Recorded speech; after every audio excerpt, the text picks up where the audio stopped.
Hi, my name's Ursula Hobson. Today I'm going to be demonstrating all the techniques that go into creating a beautiful French mat like this one. I'll begin by showing you how to draw the lines onto the mat. Then I'll show you how to paint the bevel of your mat. Next we'll put in a watercolor wash. And finally I'll show you how to mount papers like this handmade marbled paper and this gold tape onto your mat. Now all these techniques are based on traditional methods, but with a lot of innovations that really make the job quite easy. And I'm sure that even experienced French matters are going to find a lot of helpful tricks. We'll begin in a minute by marking out the lines onto the mat. First of all, your most important tool is your ruling pen. This is what you'll be using to draw your lines. This happens to be a Koh-i-Noor pen, but any good quality pen will be fine. I like this one because it has a numbered dial, and that will help you to keep track of the width of your lines. It also has a blade that flips open, and that makes it very easy to clean. You'll also need some rulers. These have a raised back, and that's to keep the ink from flooding underneath the ruler. This is a wonderful little tool. It's a marking gauge, and it's usually used by carpenters, and it has a metal pointer in here. I've replaced this with lead, so you have to get the kind that has the nut here so that you can remove the pointer and replace it with lead. And you can also get these with a pencil that fits in there. You'll need some brushes. This is a number 6 watercolor brush, and this is used to put your watercolor wash in.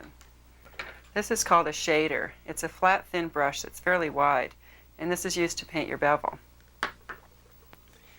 Then you'll need some different types of paints.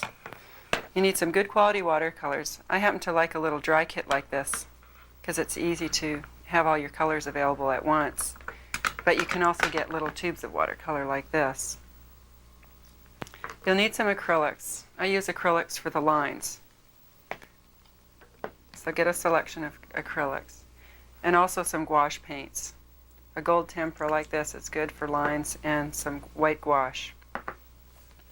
Then you'll need some miscellaneous things. A dust brush, some scrap mat boards, a razor blade, an eraser, scissors. You'll want some little cups for mixing your paints in, and some water. And of course, a pencil and a notepad. And finally, you might want to get a tacking iron. You could also use a household iron, but the tacking iron makes it a lot easier, and we'll be using this to mount our marbled papers. That's about it for the tools. You can see you don't need a very wide range of equipment for this project. And get all your tools together before you begin. And we'll start with the line in the next segment.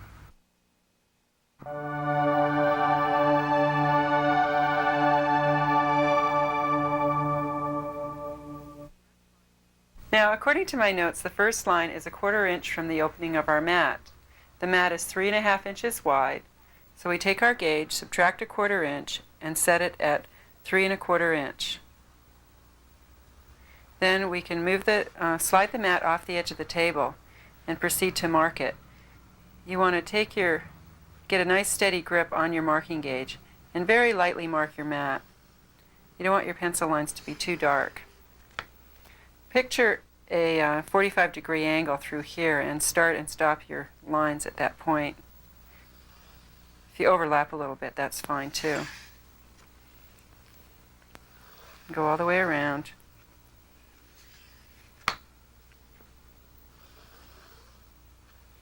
Now the next line will be 3/8 of an inch from that line, so we subtract an additional 3⅛ of an inch. And go ahead and mark that.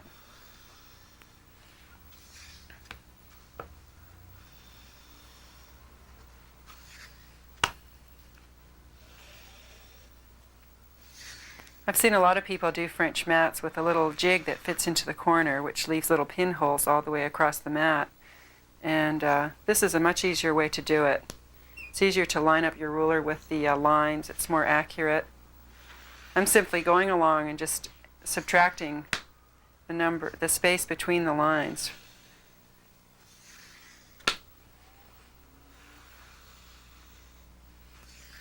Now these pencil lines, if they're too dark, will show through your paint because the lines are put on with a fairly thin consistency, so make sure you keep them soft. Our next line is 5/8 of an inch. This is where our wash is going to go, so we have a fairly wide space here.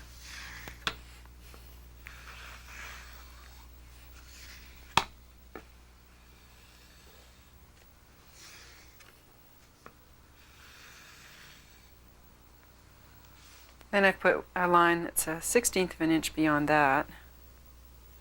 Don't be afraid to use 1/16ths on your designs. They really make a difference. You don't want anything too consistent. Variety makes the mat a much more interesting design.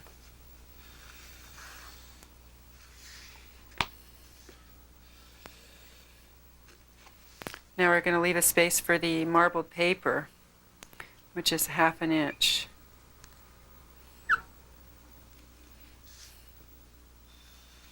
The marbled paper will actually be cut at 3/8 of an inch. You want to leave a little space on either side of it before you get to the next line.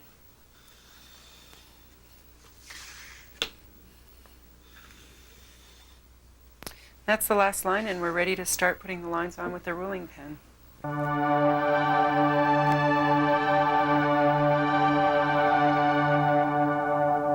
We'll begin by mixing the paint for the lines that we'll be ruling on the mat. Obviously you want to match a color in the print. I'm going to pick up this purple color in the flower.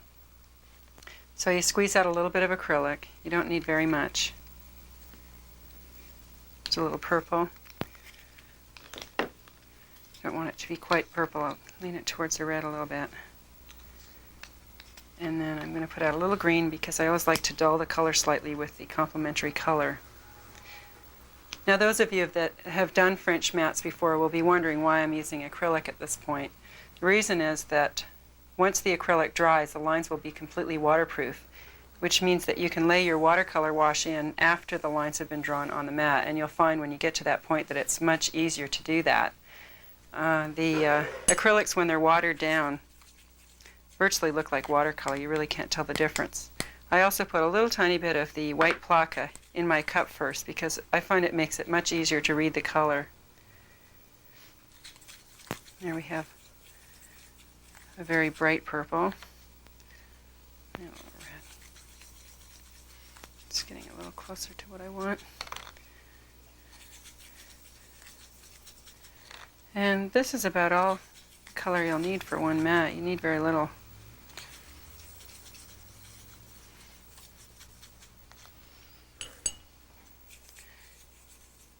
Now since you're just beginning, you won't want to start ruling your lines right on your mat. You definitely would want to practice on a scrap mat board until you get the hang of using the ruling pen.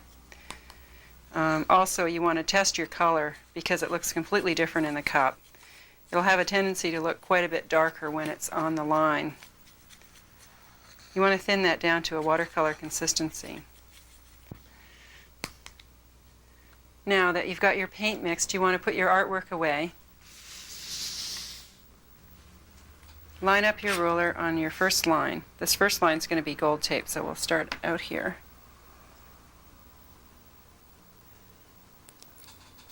I've indicated on my note that I want this line to be thin. I like to vary the thickness of the lines. Again, you don't want all the lines to be the same thickness.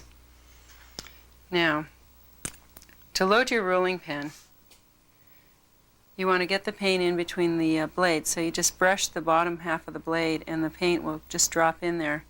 Drop down to the point of the blade. And on this ruling pen, a number 6 is quite a thin line, so that's the line I'm going to do. Just test it for a few strokes to make sure it doesn't drop out on you. Hold your ruler securely. Make sure your fingers are well back from the edge. Place the pen at the first corner and just draw it across. And that's that. Always put your pen down between lines. If you hold it sideways, the ink will fall out, and I've ruined several mats that way. Then you just go to the opposite side. You want to reload your pen.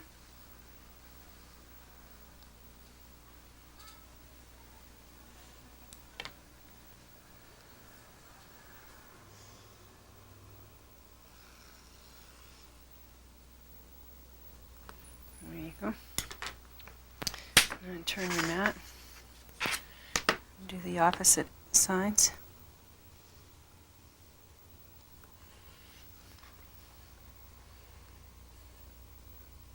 If you get ink on the outside or the back of the pen, just keep a little paper towel handy and just blot it every now and then.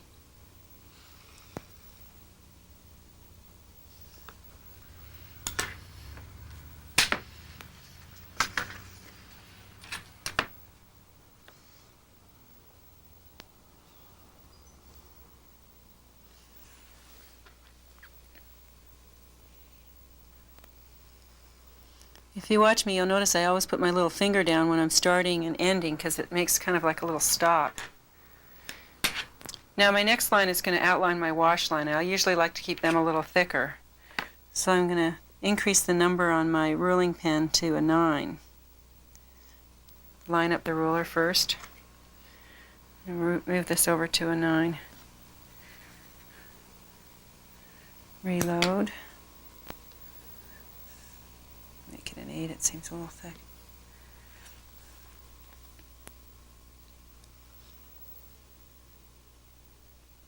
There we go. This is a fairly small mat, and so you can go the length of the line without having to reload the pen. On a larger mat, you have to stop in the middle of the line and then reload and continue. If you overload the pen, the ink will just come out the end. It'll only hold so much paint. And the wider the line, the less paint the ruling pen will hold, because the blades are separated more. What I'll do on this next side is I'll stop halfway across and reload in the middle of the line. You don't want to let the ink run out completely, so keep an eye on the pen. And when it gets down almost to the end, just lift up. Reload. And then just put the pen down just ahead of where it was before, and you'll see it floods into the other line, and you can't tell at all where the join was.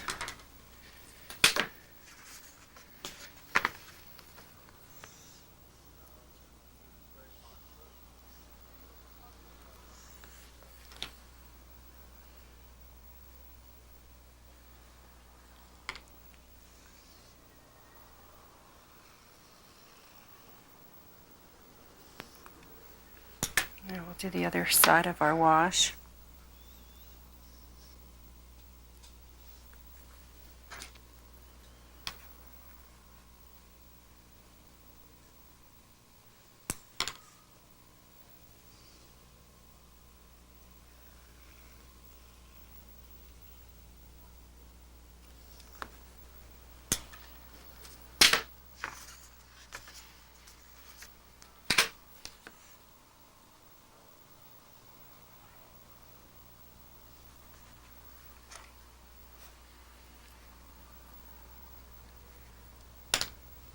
Sometimes you may not want to do an entire French mat. A lot of the isolated elements make really nice decorative mats. Just a single line on a mat is really pretty. Often a double mat will be too much color and too heavy for certain things, but a single line, there I've run out of ink, so I'll just reload. Come right back in there.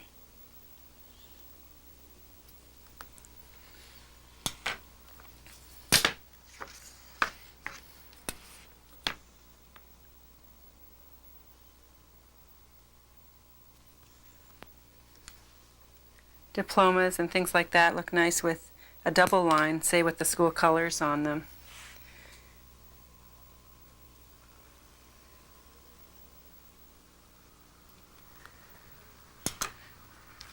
It's very nice if you take, when you do a double line, if you make one of them thin and one of them thick, and just separate them by a 1/16 of an inch. It's really a pretty border. They can be the same color or they can be different colors. It really looks nice.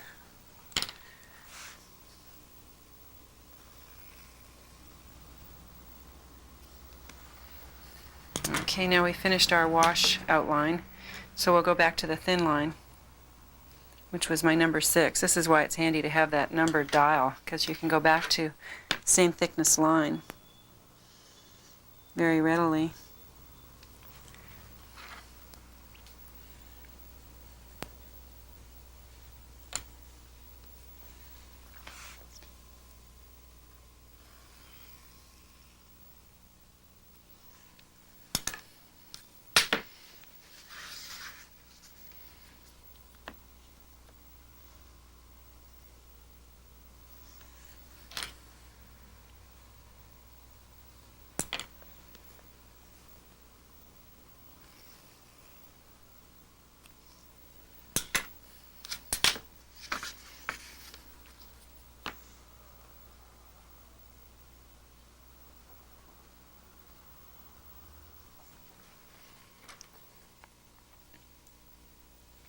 Being able to do French mats really helps customize your customer's work. You can pick up exactly the right colors in exactly the right proportion. I always find a solid mat board color is a little bit too strong. There again, if you're using a solid matte color, you can break it up with a line. You can use an opaque white on a black mat or a gold line on a black mat, and it really looks striking.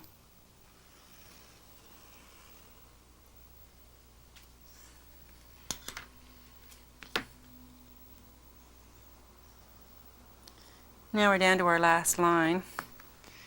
See, it's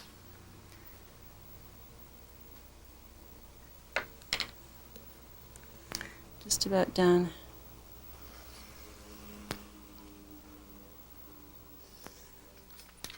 What I'm going to do on one of these lines is go over about 1/4 of an inch so that I can show you later how to clean up a mistake. It's obviously better not to make mistakes in the first place, but there are some remedies for a few of the things that you'll probably go wrong with at the beginning. So I'm just going to go over here a little bit.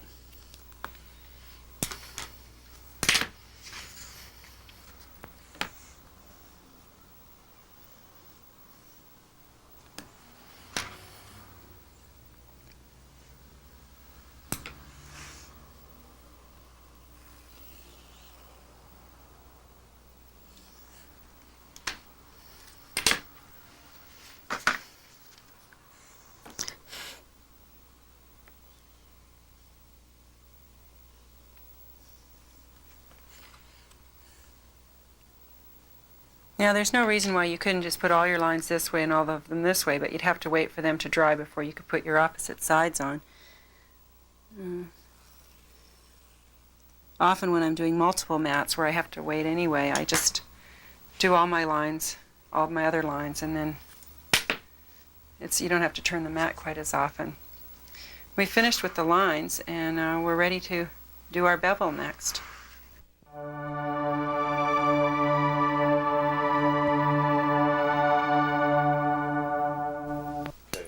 First of all, you want to thicken your paint a little bit.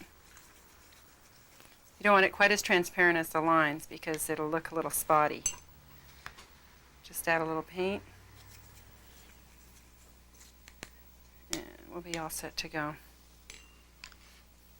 Now this is when you use your wide brush.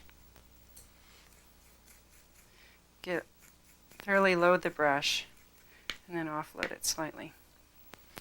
Pick up your mat and you want to reach in and just brush the paint on at the angle of the bevel. Don't start right in the corner. You want to come back when the brush is somewhat dry to do the corner. Need a little more paint. Reload your paintbrush often rather than loading it up too much.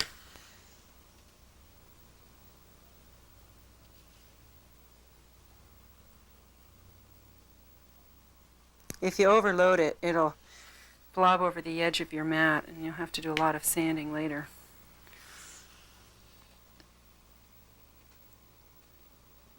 Continue across and just angle it into the corner.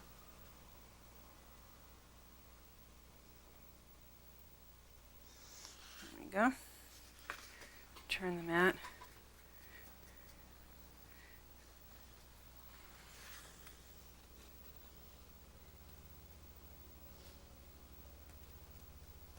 With a wide brush like this, you can cover a lot of area and you can do a really neat job.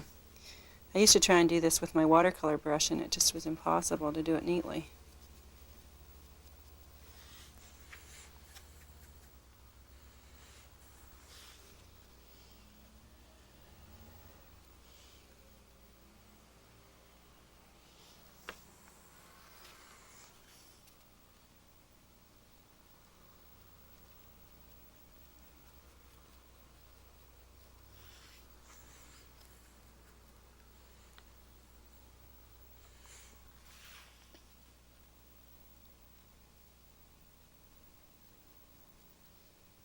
Again, you want to practice on a scrap piece of mat board before you actually do a mat.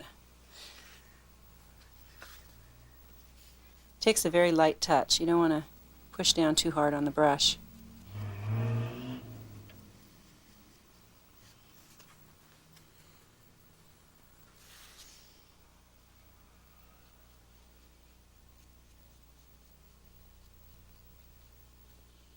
And here we come into the last corner.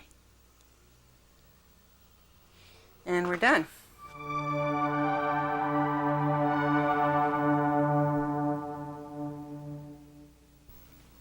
We're now ready to put in our wash panel, but first we'd like to just clean up the bevel a little bit that we painted, and also we'll be erasing the pencil lines. You want to take a little piece of 220 grit sandpaper and just very lightly sand the top edge of your mat. You can see it takes up all the little burrs, and all of a sudden it has a nice crisp edge.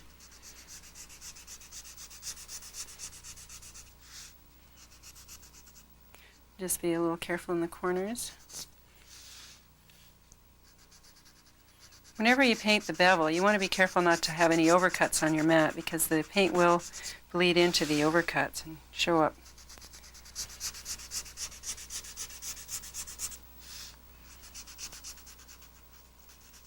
Okay. Now you want to take your eraser and just erase over the top of that.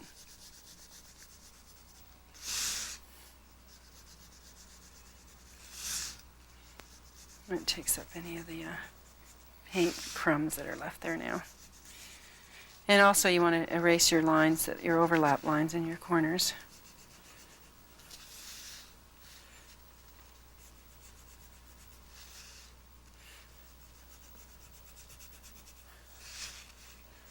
And that's just about it. Dust all that off.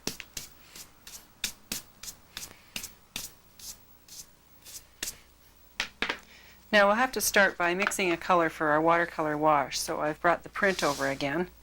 We're using watercolors this time instead of acrylics. Again, I like to start with a little bit of white placket in the cup. It really helps you read the color better. And again, I'm going to use sort of a pinkish purple. So I want to take a little bit of the red here. Blue, and that's coming up pretty much the way I want. Again, I'm going to add just a tiny bit of green, because you don't want your colors too intense, especially with antique prints. You want to keep those colors somewhat subtle. Now in the watercolor wash, you want to really lighten it up a lot. As a matter of fact, the lighter the wash is, the easier it is to apply. You want to really load it up with water. And then you want to do a little test on a scrap piece, because the watercolor wash will change quite a bit as it dries. So you want to take a little test scrap of mat board, the same color as what you're working on, and paint a little watercolor on there and let it dry. When you do it on the mat, you'll be going around twice. So it'll end up being a little darker than this, but this will give you a good idea. I'm also going to make my wash a little darker than I would normally so that it'll show up for you. Start off with a nice light wash and you'll have a lot more success. Now that looks fine to me, so we'll just get started. Just dust the table off one more time. Now you're going to need some nice clean water. Start with a clean brush. Get that brush a little wet and offload it a little bit. And wet that corner. Generally you want to start in the lower right hand corner. It seems to be the corner that last catches your eye when you're looking at something. So if you do have a little bit of a tide line or something showing, it won't be as noticeable as it would be in another corner. Just dampen up that corner. Move your artwork out of the way. And then bring your paint close by. This is going to take a little bit of practice too. You want to keep your panel quite wet. You don't want to let it dry out too much. And keep that. Basically, you have just a little bit of a puddle of watercolor at the beginning of your wash as you go around. If you let it dry out, then you're going to get gradations in the color. You don't want to overload your brush either. It'll flood back into the part that you've already put the watercolor on and leave the tide lines that I was talking about before.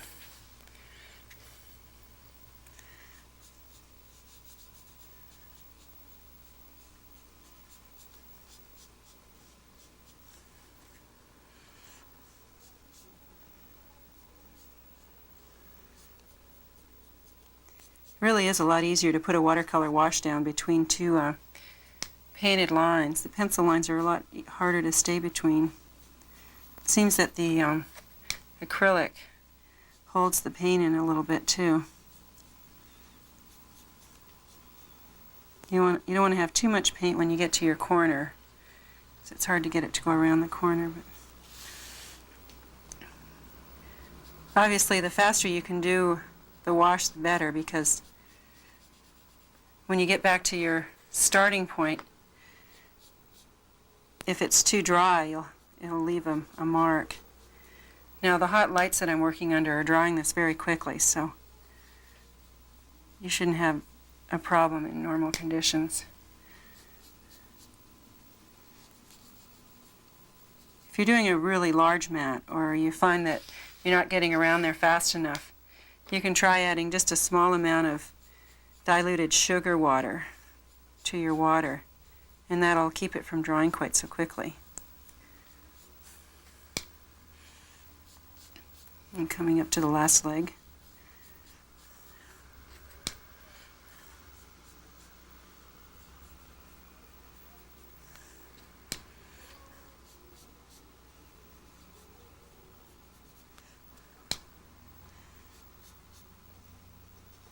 And we'll just keep going.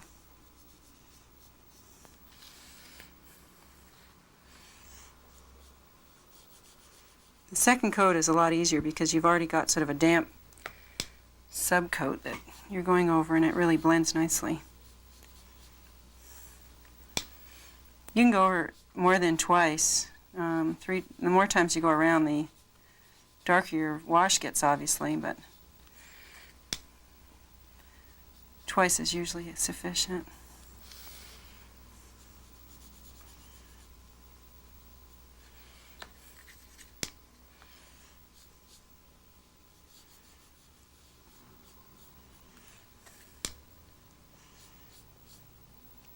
One thing about doing French mats on ragboard, some of them don't have as much sizing in them as others do, and they're impossible to do French mats on because the paint soaks in too readily.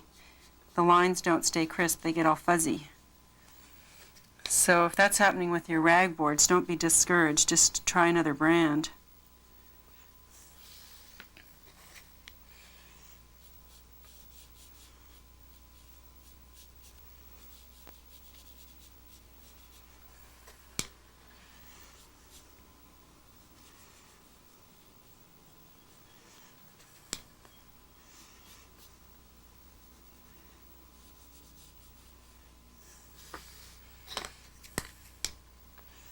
Alright, we're just about done now.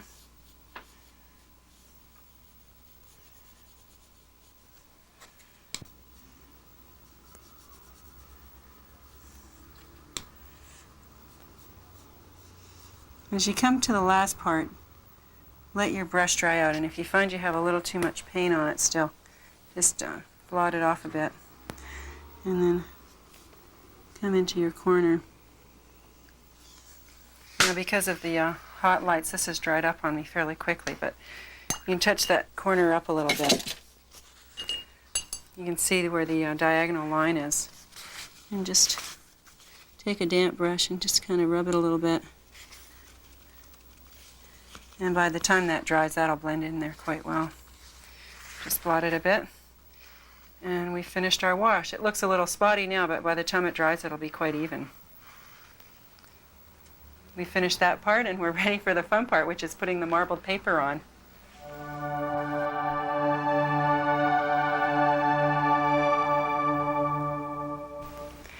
have the hand marbled paper that we'll be mounting to the mat board. The reason this is so much fun is that the results are quite dramatic. What I've done is taken a piece of dry mounting tissue and mounted it to the back of the marbled paper by putting it in the dry mounting press between two pieces of release paper. Next, you want to take a strip of the paper and put it on a piece of scrap mat board.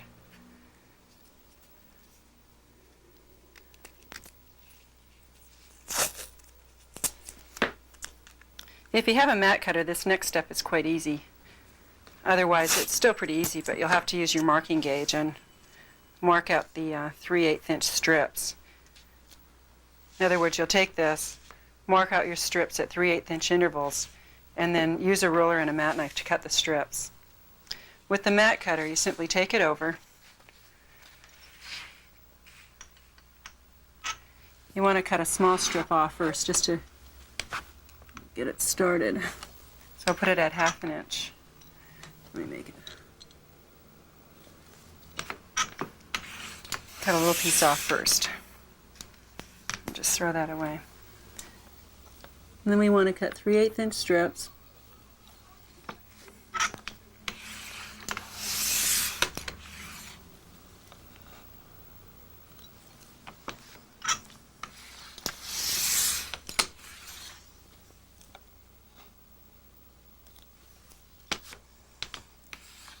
Doing it this way avoids using messy glues or spray adhesives.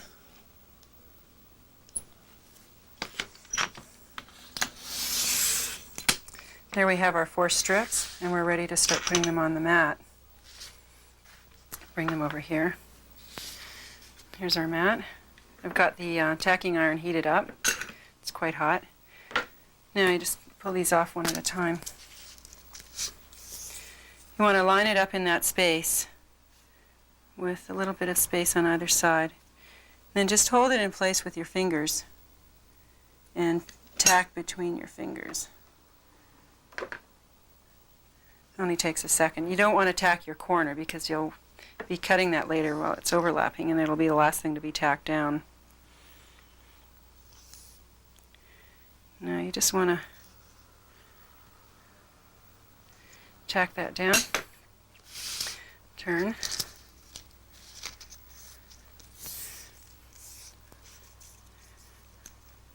Already the mat's getting pretty exciting.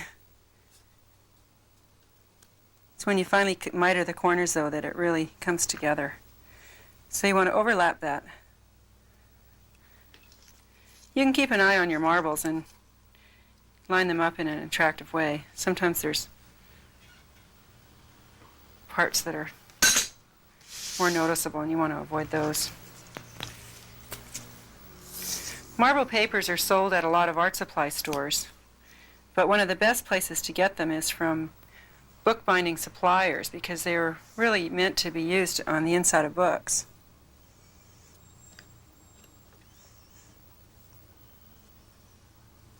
There's quite a few people in this country now making beautiful marble paper. This one's made by Iris Nevins, who lives in New Jersey.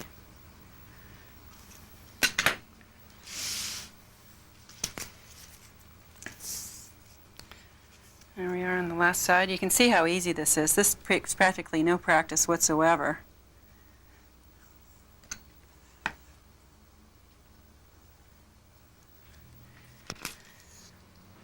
When you're tacking this down, you have a tendency to rub it. Don't do that because it'll slide the paper off of your backing.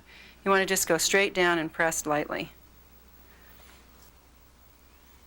There we go. Now just take a ruler.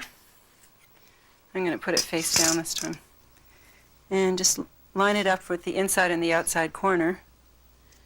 And score it lightly a few times until you've gone through both pieces. And just pull them out. There's your first corner already done.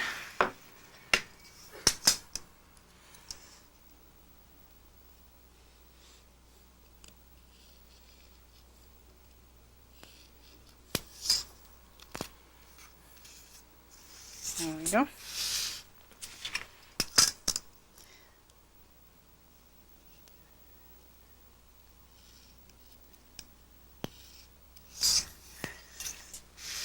And one more corner.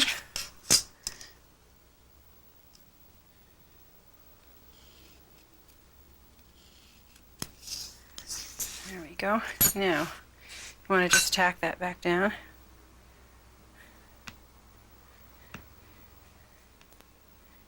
At this point, it's best just put it back in the press and really set it. Or take a piece of release paper and lay it over the whole thing and rub it with your tacking iron. You could use a household iron to do this, but obviously the tacking iron's a little handier. Alright, there we have our marbled paper mounted to the mat, and as you can see, it's quite beautiful. We'll simply put a little piece of gold tape around the opening here, and we'll be all done. Now the gold paper, I prepared it the same way that I prepared the marbled paper, and I cut it into 1/16 inch strips. This is a gold wrapping paper that I've antiqued slightly by taking an acrylic and applying it with a sponge to streak the gold paper slightly. Again, it's also backed with the dry mounting tissue. This you want to line up with the pencil line that we left at the opening. It's a little bit trickier because it's somewhat more flexible than the marbled paper, but basically do it the same way that we did the marbled paper. Tack it lightly. Doesn't take much to make it stick. And again, be careful not to rub it across.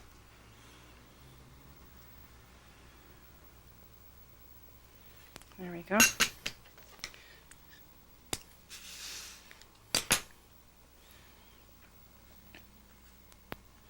The other way to get a little gold on your mat is to use the gold placa that we looked at before.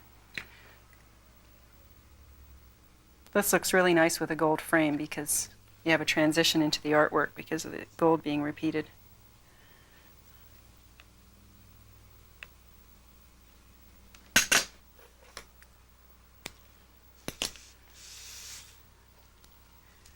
Another way this paper is sometimes antiqued is by taking a spatter brush and just spattering burnt umber acrylic on it, watered down quite a bit.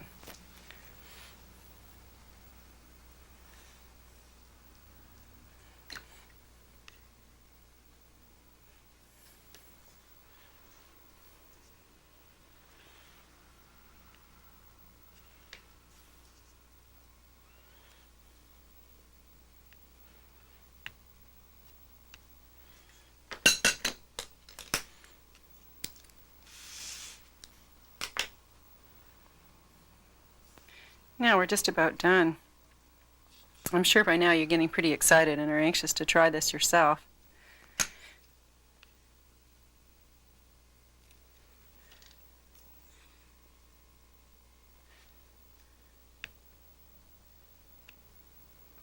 There we go.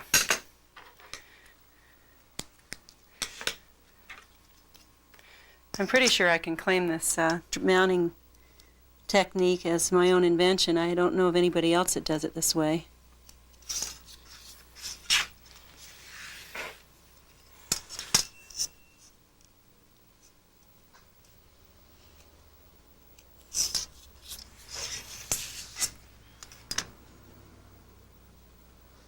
Especially with these thin little strips, it's really hard to get them on with glue.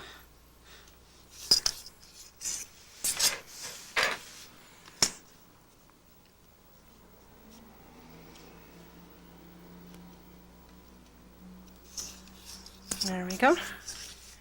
And we just have to tack it down and we'll be all done.